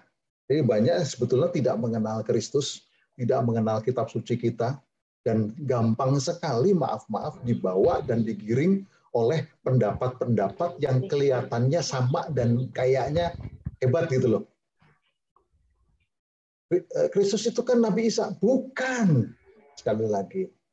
Kitab suci kita pun, sekali lagi, sudah dibicarakan, diselewengkan lah, nggak benar dan sebagainya. Kita nggak pernah ngurusi tempat lain ya. Kita nggak pernah ngurusi tempat lain. Kita selalu, sudahlah, kita bersama-sama. Tapi ada orang lain mengurusi kita, ya nggak apa-apa. Kita tanggapi dan kita jawab. Sering-sering kita sendiri terpengaruh, sekali lagi, karena ketidaktahuan dan tidak mengenal Kristus secara baik, atau juga nggak pernah baca kitab suci, nggak tahu dan juga sebagainya. Hanya semuanya warisan kok. Saya juga dibaptis karena warisan dan seterusnya, jadi nggak pada. Nah, sebetulnya membutuhkan rekatekisasi. membutuhkan suatu penjelasan kembali katekese, Kristus siapa, lalu kitab suci dan sebagainya tentang katolisitas. Saya juga di sini menekankan soal itu. Saya kira semua gereja atau yang disebut juga dengan Katolik dimanapun, keuskupan, membutuhkan rekatekisasi. Jadi saya setuju dengan Bapak, perlu ada rekatekisasi ulang. Mungkin anak-anak kita yang sekarang sudah ini nggak dapat apa-apa. Dulu kita masih dapatlah sedikit. Ada karakter iman, pengetahuan iman, mungkin di sekolah atau apa saja, lalu juga sampai kepada pengalaman iman mungkin kita dapat. Tapi anak-anak kita kasihan. Ini gampang sekali nanti menjual, yang salah jual, yang seharusnya ini tidak dijual, dan ini betul-betul menjadi pegangan hidup sampai kapanpun, tapi jadi terjual hanya dengan sampah, barang murah. Maaf, iman kalau dijual hanya dengan wanita atau pria atau juga soal pernikahan, apalagi soal status kedudukan, pangkat, uang, harta benda, popularitas, maaf, salah jual. Anda setelah menjual semuanya, tahu mati. Siapa yang akan mengampuni? Yang pemilik segala-galanya adalah Tuhan, adalah Kristus. Yang punya pengampunan Dia, yang punya surga Dia, yang punya segala-galanya. Tapi itu loh kita jual. Ini salah jual. Nah, seperti ini kita membutuhkan suatu penguatan kembali. Makanya saya juga datang ke sini waktu itu tahun pertama untuk pengen rekatekisasi. Jadi kayak anak-anak baru sekarang baru dengar, oh Kristus itu baru dengar. Itu satu, betul. Lalu sakramen tobat itu ada beda-bedanya. Tapi saya senang dengan luar negeri. Luar negeri kalau ke gereja nggak mau. Nanti kalau sudah tua, udah mau mati, makanya gereja kosong, hanya orang-orang tua saja. Yang muda-muda enggak. Sebenarnya tidak juga. Kalau dikumpulkan, orang muda, ada hari orang muda sedunia, luar biasa dulu di Vatikan dan juga dulu di Perancis, hebat sekali. Wah, semangatnya orang-orang muda. Hanya ajakan itu loh. Sistem caranya itu loh. Yang kadang-kadang orang sudah nggak ini. Sehingga menganggap hanya orang-orang tua. Tapi luar biasa di Eropa. Saya entah di mana, entah saya juga waktu studi di Roma dan saya juga di Prancis dan seterusnya. Itu luar biasa. Anak-anak muda dari kecil yang sudah boleh sampai orang tua, pengakuan dosa berjejer panjang. Tapi ke gereja tidak. Karena dia merasa sakramen pertobatan adalah benar-benar diampuni. Dia sudah berbuat dosa banyak, terus diampuni, supaya bisa berbuat dosa lagi sebenarnya. Nggak jadi masalah. Tapi paling tidak itu ada suatu nilai yang luar biasa. Nah, di kita enggak pada itu tadi yang saya bilang, karena tidak menjual hartanya yang tidak baik itu, yang mamon itu loh.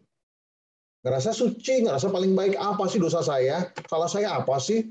Tentu kalau hebat tadi yang bisa mengampuni siapa masih lumayan. Kalau orang banyak, ngapain saya aku dosa? Paling dosa saya begitu, dan seterusnya. Atau lebih parah lagi, malulah saya ngomongin. Kenapa? Yang ngampuni dosa kok manusia?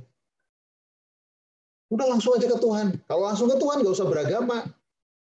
Kalau langsung ke Tuhan, Tuhan Yesus nggak perlu datang ke dunia. Justru inilah penyambungnya. Kristus nggak usah ditulis dalam kitab suci dan sebagainya. Kalau langsung ke Tuhan, justru disinilah adalah yang namanya sakramen perjumpaan antara Allah dengan manusia. Disitulah hasilnya ada suatu Roh Kudus dan bekerja, hasilnya ada. Yang membedakan tadi. Jadi benar, nggak usah jauh-jauh. Kalau paus, kalau para uskup, kalau para imam tidak ngaku dosa, terus memaksa umat ngaku dosa, saya setuju. Nggak usah ngaku dosa. Kami itu juga ngaku dosa. Saya tuh ngaku dosa dengan pastor yang lebih senior. Paus pun mengaku dosa. Sama siapa? Mungkin kardinal yang lain. Dan ngaku dosa. Bahwa itu adalah tempat yang sesuatu yang baik dan sarana yang bagus. Para pastor pun kalau retret, mau mau paskah itu, retret lalu mau juga janji imamat lagi, dia pada ngaku dosa satu dengan yang lain. Oh hebat-hebatnya ada orang, saya nggak punya dosa, Apain dosa? Langsung pada Tuhan aja, nggak apain pada manusia. Kayaknya terlalu suci dan lebih lagi, maaf, kayaknya kita malu mengakukan itu. Jangan-jangan nanti dibongkar, jangan-jangan nanti berpengaruh, jangan-jangan nanti dosa saya diketahui dan akhirnya saya nggak enak dan dengan pastor. Mendingan cari pengakuan dosa dengan pastor yang jauh, atau cari pengakuan dosa dengan pastor yang sudah tuli. Ini kebanyakan sombong itu. Wong Paus saja punya dosa. Uskup-uskup juga pengakuan dosa, para imam juga ngaku dosa. Kita tuh kadang-kadang lebih sok suci. Nah, makanya seperti tadi, jangan-jangan kita merasa mercusuar. Padahal kita bukan, yang perlu harus diterangi, yang harus juga mengaku dosa. Simpel saja. Orang yang tidak pernah ngaku dosa, kesempatan yang gratis dan rahasia, dia nggak pernah mungkin akan bisa mengampuni yang lain. Kita masih bisa yakin kalau orang yang bisa mengampuni sesamanya, dia pasti suka ngaku dosa. Karena dia merasakan begitu susahnya kalau berbuat kesalahan dan dosa. Maka dia perlu pengen menyelesaikan, pengen diampuni. Kalau orang merasa pernah diampuni oleh Allah, maka dia juga akan pengen mengampuni sesamanya.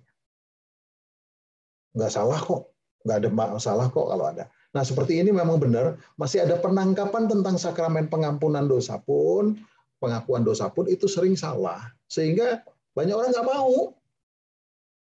Tapi saya pernah bercerita ini dan seterusnya dan membongkar semua, akhirnya kita kesusahan sendiri. Natal banyak yang ngaku dosa, kita juga capek loh. Saya lebih bagus misa berjam-jam daripada pengakuan dosa berpuluh-puluh orang. Pening. Tong sampah dimasukin ke sini semua dan harus rahasia. Nah, ini sebenarnya kalau mau dilihat pengakuan dosa luar biasa. Kehadiran Tuhan lewat sesama, lewat orang yang sudah dipercaya, yang ditahbiskan. Maka saya menanggap nggak? Saya pernah datang ke stasi-stasi. Wah, senang kalau misa dengan Bapak Uskup. Berbeda dengan para pastor. Saya langsung marah. Tidak. Jangan pilih-pilih pastor, jangan pilih-pilih uskup dan sebagainya. Semua misa dan saya yakin yang sudah ditahbiskan. Kalau ada hosti dan anggur, itu dalam misa dan ekaristi, mau itu pastornya siapapun, punya salah apapun, mungkin juga tidak baik dan sebagainya, dan tidak pintar sebagainya, saya percaya itu sudah berubah menjadi tubuh dan darah Kristus. Saya percaya sekali. Jadi saya mengajak umat juga, jangan meremehkan. Itu sudah benar-benar. Jadi Kristus nggak bisa dihalang-halangi dengan sedosa, dengan orang tertentu. Kristus betul-betul bisa masuk ke semuanya. Bahkan Kristus bisa masuk kepada, kembali lagi, malah mencari yang hilang, mencari yang berdosa, mencari yang sekali lagi sakit. Nah, di sini sebetulnya Bapak, betul, saya setuju tadi disampaikan, kenapa jadi dikurang sangat? Karena kurang pengetahuan, karena kurang juga pendalaman, dan karena tidak mengalami, karena tidak ada perjumpaan itu. Selalu takut. Maka pengakuan dosa termasuk salah satu perjumpaan, lalu ada yang mendengarkan, terjadilah pengampunan di sana. Itu sinode. Itu pelayanan luar biasa. Karena nggak ada perjumpaan, dia takut. Lah, udah. Apalagi terus terang aja, jujur. Saya kalau mau di gereja Katolik nggak ada pengakuan dosa, saya senang sebenarnya. Capek loh. Nggak enak loh. Apalagi sudah gitu masih harus dan sebagainya. Dan jaga rahasia itu loh. Kita nggak pernah ada perubahan apapun dan seterusnya. Maka kita hanya menjalankan tugas kok. Dan kita juga ngerasa itu sarana yang terbaik. Saya ngaku dosa. Minimal kalau saya yakin sih, saya bukan sok-sokan, dosa besar nggak ada lah, membunuh dan sebagainya, nggak, bukan. Tapi maksud saya,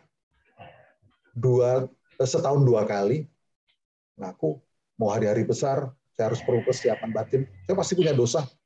Saya saja mengaku, mau saja mengaku. Banyak para uskup mengaku, banyak para imam yang rendah hati mengaku, kita kadang-kala ngerasa. Nah, itu yang menjadi. Dan saya luar biasa kepada yang di luar negeri itu, walaupun sekali lagi motivasinya nggak bagus. Anak-anak muda itu berjejer loh. Kalau pengakuan dosa buka jendela di sini, ngomong, nanti saya berkati dan sebagainya, dari yang sini dan sebagainya, minta ampun banyaknya pengakuan dosa. Nah ini kadang-kadang pengetahuan itu. Walaupun sekali lagi mereka mengatakan nanti kita setahun lagi bisa berbuat dosa lagi, lalu diampuni lagi, dan mereka yakin dengan pengampunan dosa dari pastor betul-betul terampuni dosa. Begitu mungkin menjawab. Terima kasih. Baik, baik, Monsinyur. Saya mau menanyakan lagi sebetulnya. Mungkin yang lain biar bagian rata. Baik. Ya, sangat semangat Daris bertanya, luar biasa. Boleh nanti mungkin chat langsung sama Monsinyur apa yang ditanyakan. Ya, dari yang lain yang mau bertanya. Malam hari ini kesempatan sangat dibuka oleh Monsinyur nih. Kita sangat bersyukur Monsinyur mau kita berbagi, bertanya. Silakan Bapak Ibu yang mau tanya langsung, konfirmasi langsung ke Monsinyur seputaran Gereja Katolik.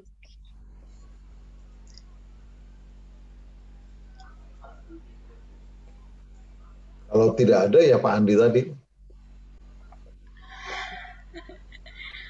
Pak Andi mau bertanya lagi? Singkat saja, nanti saya bisa menerangkan kalau memang masih ada. Ya, begini Romo, saya baru mau jadi katekis ya, jadi baru mendampingi para katekis untuk tandem. Nah, saya juga melihat dari saudara saya yang di paroki lain itu ada bahan katekese gitu ya, tetapi kok berbeda-beda gitu ya, maksudnya silabusnya dan lain-lain. Saya membayangkan bahwa pola penyampaian itu kalau bahan sama, minimal caranya menyampaikan itu berbeda nggak apa-apa, tapi bahannya sendiri itu kalau buku sebagai pegangan memang kurang lebih sama ya memang itu, tapi maksudnya silabus apa itu kenapa tidak bisa diseragamkan ya begitu. Mungkin Monsinyur terkait dengan tadi saya dengar mengirim untuk program doktor katekese itu, saya mungkin boleh ada masukan bagaimana Monsinyur? Ya, jadi dianggap bahwa semua sudah paham tentang Kristus, tentang kitab suci, tentang kekatolikan dan sebagainya, sehingga tidak terlalu membutuhkan itu. Tahu ternyata kita perlu rekatekisasi, maka saya juga nomor 1 di Indonesia mengutus Romo Danang itu ke sana. Tapi itu soal katekese.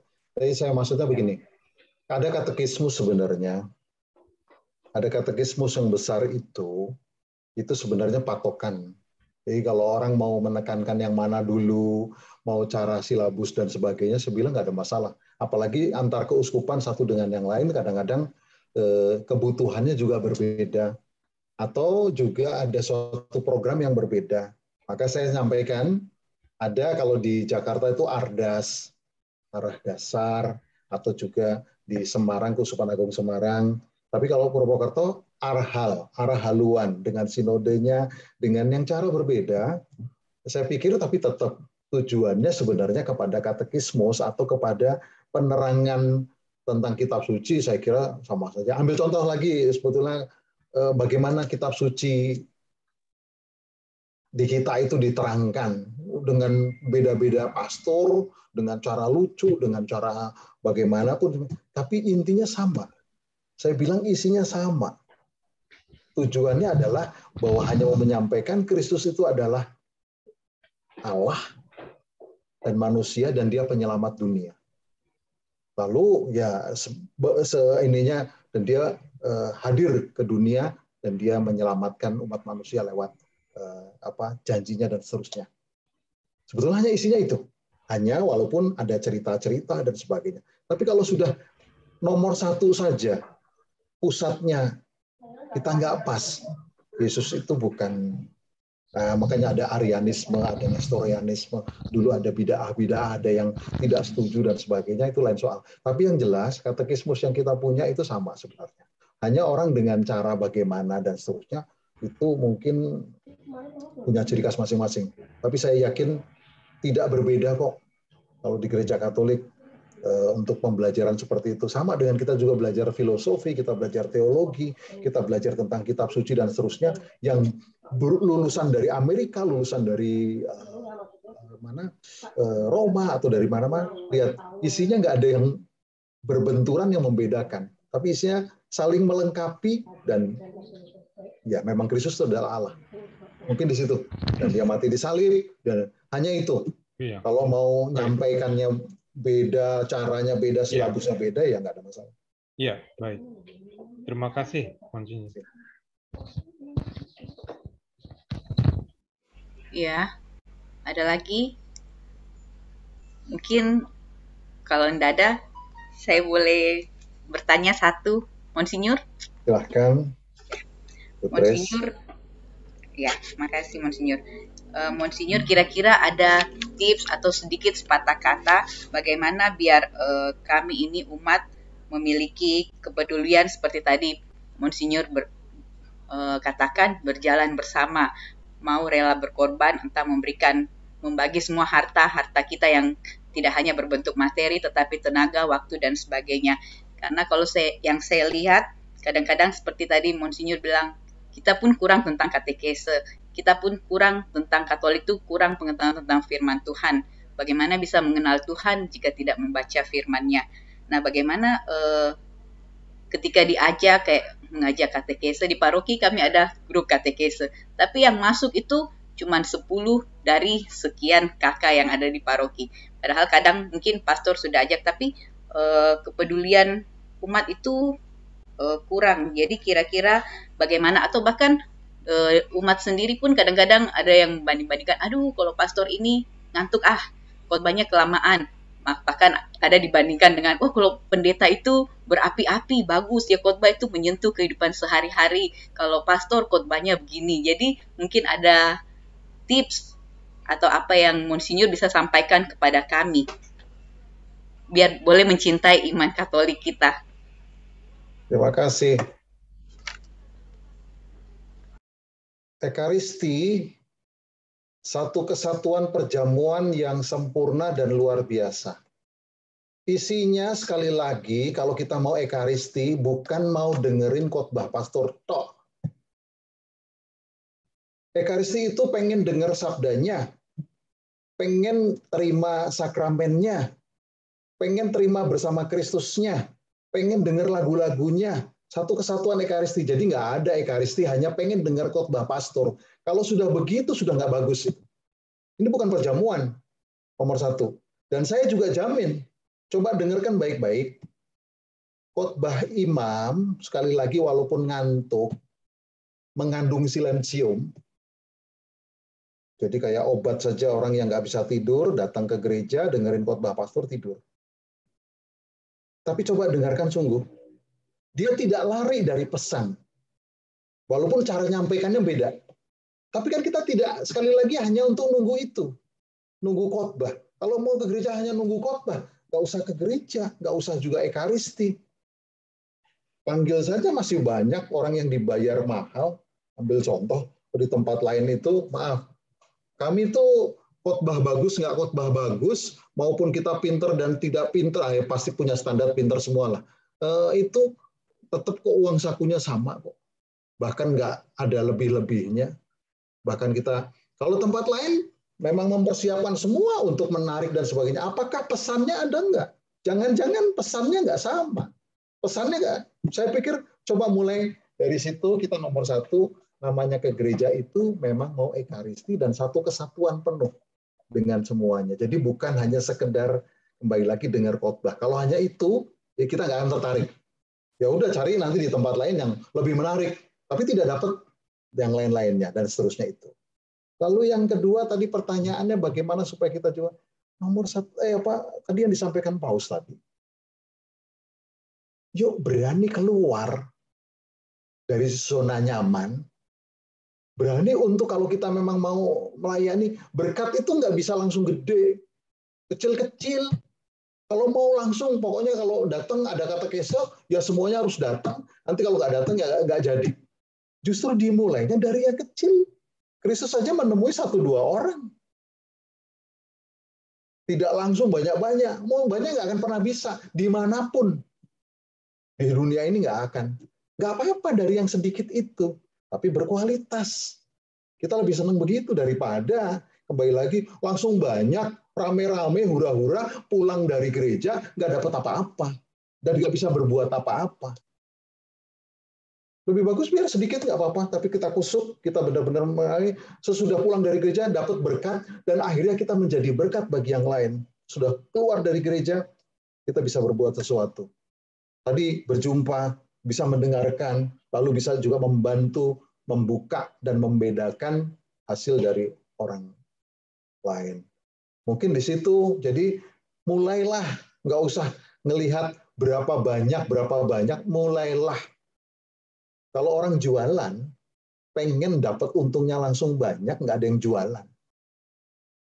Dia pasti sedikit-sedikit dulu, sabar dulu. Nanti ada pelanggan, lama-lama juga banyak. Sama juga dengan ini, kembali lagi. Kalau kita langsung nunggu banyak, nggak bisa. Dan saya nggak pernah, saya jujur saja, mau bicara sama 2 orang, 3 orang, mau 700 orang pernah di sini untuk katolisitas. Saya ngomongnya sama. Nggak ada yang dikurangi, oh hanya orang sedikit, dan atau orangnya cuma sederhana sekali, kita harus sama. Nah itu yang datang beruntung, dapat yang sama, dapat yang juga baik dan sebagainya. Jadi kita juga nggak boleh terganggu oleh itu, apalagi imam. Misal sedikit nggak jadi misalah, atau yang pertemuan sedikit nggak. Justru disitulah berkat itu kembali lagi tidak langsung diterima besar-besar, tapi melalui perlahan-lahan kecil-kecil itu. Lalu kalau tadi saya pengen sinode, pengen kita membuktikan, ingat loh ya, iman tanpa perbuatan mati loh, omong kosong loh. Jadi ada yang disebut dengan teoritis, praktis, dan praksis. Iman kita itu. Ada teoritisnya, baca kitab suci, kita tahu kitab suci, dan kita tahu sabda, tahu macam-macam dan sebagainya, kita dapat pemasukan. Teoritis. Tapi mati kalau kita nggak berbuat sesuatu. Makanya perlu praktis. Habis saya membaca kitab suci, saya melakukan sesuatu pelayanan bagi orang lain. Dan berguna bagi orang lain. Itu baru hidup. Iman itu akan hidup. Iman itu tidak mati dan sebagainya. Tapi jangan dulu, jangan-jangan seperti orang kaya tadi. Formalitas, atau juga banyak-banyaknya berdoa dan sebagainya, banyak-banyak membantu dan sebagainya. Saya sudah melakukan semua kok. Tapi tidak merenungkan kembali, saya tadi menyerahkan, berbagi itu, ikhlas nggak sih? Rela nggak sih? Atau nuntut lagi nggak sih? Atau menjajah orang lain? Atau pengen dipuji? Itu praksis. Teoritis, praktis, praksis. Harus lengkap, luar biasa kalau mau. Jadi kalau apa yang sudah kita doakan, lakukan, bahkan misakan, dan juga kita sudah berbagi, semuanya karena Tuhan. Karena saya terbuka dengan Tuhan. Itu yang menghasilkan sesuatu. Maka tidak perlu banyak-banyak dulu. Nggak apa-apa. Mulailah dari sini. Kalau kita sudah mulai begitu, semuanya nanti nggak akan jadi. Karena saling menunggu. Apalagi sampai, maaf, kalau sampai imamnya atau juga mungkin uskupnya terus mengatakan, sedikit udah nggak jadi. Wah, itu nggak pernah bisa. Kita selalu bertahan maupun sedikit banyak. Ayo jalan. Begitu, Ibu Tris, terjawab? Iya, makasih Monsinyur. Terima kasih banyak untuk semua malam hari ini. Materinya Monsinyur panjang ini, dan waktu kita sudah sampai di waktu kita untuk limit untuk sharing. Thank you banget Monsinyur, terima kasih banyak untuk sharingnya malam hari ini. Waktunya saya tahu Monsinyur penuh dengan kesibukan dan banyak program, namun tetap menyempatkan untuk ikut berbagi dengan kami yang begitu jauhnya dari Monsinyur. Ada yang dari Timor Leste malam hari ini, Malaysia, ada dari Jawa, ada dari Sulawesi, ada dari Papua. Terima kasih banyak. Semoga malam hari ini semua merasakan kehadiran Tuhan, semua ditambahkan imannya, dan semua beruntung. Karena Monsinyur bilang tadi yang hadir di sini itu yang beruntung. Materi yang diberikan Monsinyur tidak kurang dan tidak dikurangkan hanya karena sedikit orang, dan tidak dilebihkan hanya karena banyak orang. Luar biasa. Dan terima kasih Pas